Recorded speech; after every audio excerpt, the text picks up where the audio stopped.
श्री राम जय राम जय जय राम। श्री राम जय राम जय जय राम। श्री गुरु चरण सरोज रज निज मन मुकुर सुधार। वरनौ रघुबर बिमल जस जो दायक फल चार। बुद्धिहीन तनु जानिके सुमिरौ पवन कुमार। बल बुद्धि विद्या देहु मोहि हरहु कलेश विकार। सियावर रामचंद्र की जय पवन सुत हनुमान की जय। जय श्री राम। हमने अपने पिछले एपिसोड में भगवान श्री राम के जन्म की कथा पर चर्चा की थी। जन्म के उपरांत कुछ ही दिनों में, एक सप्ताह के बाद, चारों भाइयों के नामकरण को लेकर के चर्चा हुई।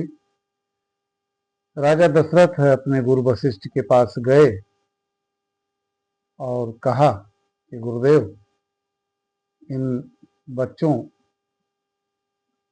का नामकरण करना है।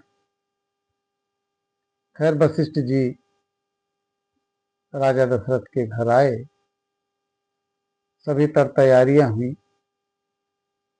और वशिष्ठ जी ने सबसे पहले भगवान श्री राम के नाम का नामकरण किया। उन्होंने कहा कि अखिल विश्व को आनंद देने वाले सुखधाम का नाम होगा श्री राम, और त्याग मूर्ति, धर्म स्वरूप, विश्व का भरण पोषण करने वाले बच्चे का नाम होगा भरत।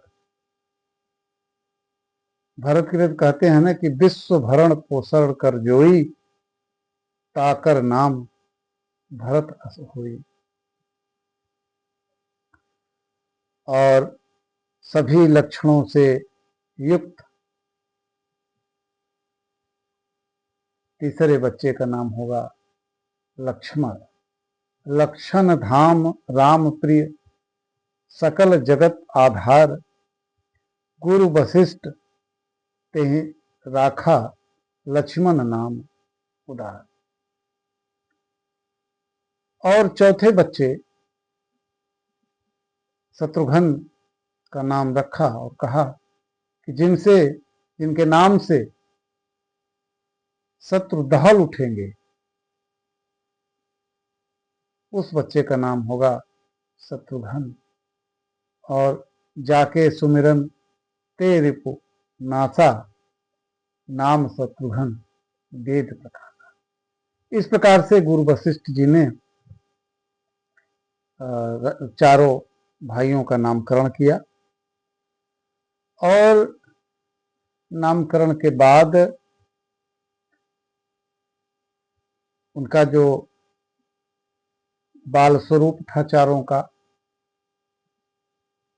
वह आनंद पूर्वक बीतने लगा।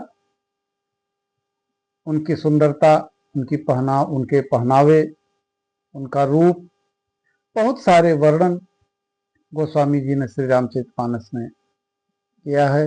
उनके जो बचपन में बच्चे खेलते कूदते हैं, मतलब जैसा मानव का जो चरित्र का जो स्वभाव है, वो सारा सब कुछ चारों भाई करते हैं।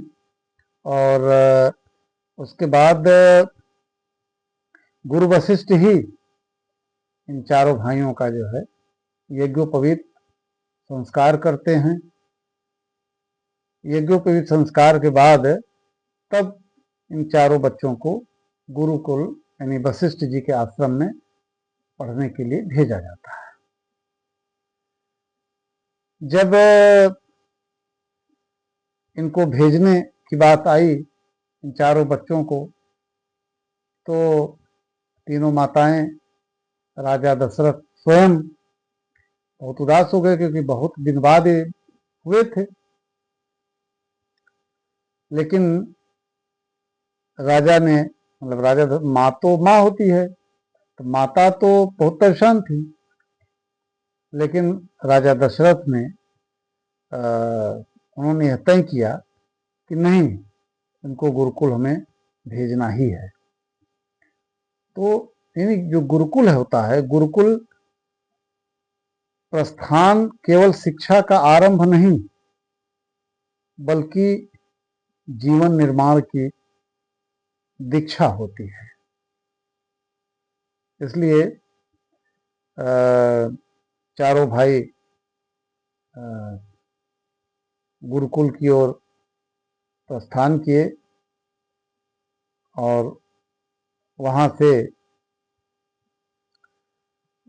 जब ये लोग गुरुकुल पहुंचते हैं, और तो गुरुकुल में तो ये तो होता नहीं कि राजा के लड़के हैं तो इनको बहुत विशेष कोई सुविधा दी जाए, ऐसा कुछ नहीं था। जैसे सभी विद्यार्थी थे, वैसे ये भी चारों भाई थे। इसलिए गुरुकुल में इनको न कोई ऐसा तो नहीं कोई विशेष आसन दिया जाए, या कोई राजसी पहनावा किया जाए, या कोई इनको विशेष भोजन दिया जाए, ऐसी कोई व्यवस्था गुरुकुल में नहीं थी। बल्कि यह कहें कि जो गुरुकुल की प्रथम सीख ही जो पहले रहता है, उसमें अहंकार का समन है। चाहे राजा हो या सामान्य बालक, ज्ञान के द्वार सबके लिए खुला रहता है।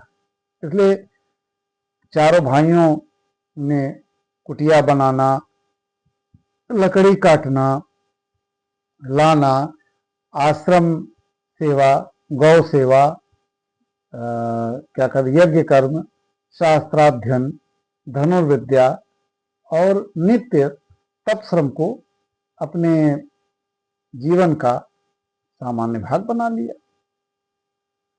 और उसी आश्रम में भगवान श्री राम के प्रति जो लक्ष्मण की सेवा और समर्पण को भी हम लोग देखते हैं कि कहीं भी भगवान जब कहीं जाते हैं तो लक्ष्मण जी हमेशा हमेशा उनके साथ रहते हैं। उनका साथ शुरू से ही, उस समय भी, और जब अयोध्या आए तब, और उसके बाद भी कभी भी उन्होंने उनका साथ नहीं छोड़ा। तो वो हमेशा रहते थे। और उसी तरह से शत्रुघ्न जी, शत्रुघ्न भरत के साथ जो है, शत्रुघ्न की आत्मीयता थी, तो हमेशा भरत और शत्रुघ्न साथ रहते थे, और ये दोनों रहते थे। यद्यप रहते थे, सारे चारों भाई साथ ही थे, लेकिन जो एक अलग अलग जो छाप थी वो इस तरह से थी। गुरुकुल ने चारों पुत्रों को चार शरीर नहीं रहने दिया। उन्हें एक संस्कृति, एक विचार और एक लक्ष्य का रूप दे दिया। और जो गुरुकुल में शिक्षा का उद्देश्य था, शास्त्र, वेद, धनुर्वेद, नीति, धर्म, व्याकरण, संगीत, आयुर्वेद और छात्र धर्म, इसके अतिरिक्त सहनशीलता, सादगी, आज्ञाकारिता और आत्मसंयम, इस सब चीजों का गहन अभ्यास किया इन लोगों ने। योग की शिक्षा और सभी शास्त्र की शिक्षा, माने जितना हो सकता था वो सारी शिक्षाएं। और अल्पकाल सब विद्या पाई। अल्पकाल में ही यह विद्या इन चारों भाइयों को मिल जाती है। इसलिए मानस मर्मज्ञ पंडित रामकिंकर उपाध्याय जी कहते हैं कि हर घर में गुरुकुल का प्रवेश तब होता है जब माता पिता बच्चों को मूल्यों, अनुशासन और सेवा का पाठ देते हैं। इस प्रकार राजकुमारों का, जो चारों राजकुमार थे, उनका गुरुकुल का प्रस्थान रामायण की एक अत्यंत प्रेरणादायी घटना है और यह बताता है कि महानता से जन्म नहीं बल्कि संस्कार, शिक्षा और तप से उत्पन्न होती है। वशिष्ठ जी के आश्रम में प्राप्त मूल्य ही आगे चलकर भगवान श्री राम को मर्यादा पुरुषोत्तम, भरत जी को भातृभक्ति का आदर्श, लक्ष्मण जी को सेवा का प्रतीक और शत्रुघ्न जी को कर्तव्य निष्ठा का स्वरूप बनाते हैं। जय श्री राम।